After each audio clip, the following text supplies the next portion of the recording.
Is-snajja Maltija, il-bejjem tar-raħħala u l-bdiewa, lana, isfin u l-ikel tradizzjonali. Dawn ikkaratterizzaw festa Maltija li tellet fi ġnien il-ħaddiem f'Ħaddingli il-ħadd filgħodu. Dawk li attendew għall-għodwa dinglija raw u daqu dak kollu li huwa Malti.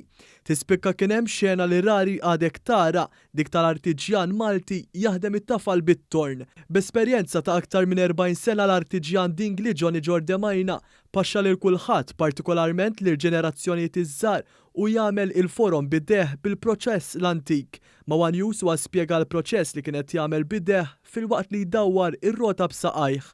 Il-proċess jinħadem l-ewwel ikollok it-tafal fidejk, ikollok ix-xejp li trid tagħmel, sari, krares, vażuni, bombli, dak li jkun irid jixtieq il-poplu.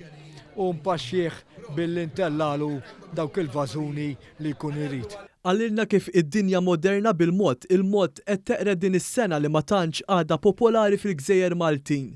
Dak iż-żmien kien żmien tajjeb imma llum spiċċa, llum ġejna fuq il-modern bħalma qed tara dawk il-platti, qed għax illum in-nies il-modern fittex m'għadix dak li żmien ta' 45-50 sena ilu.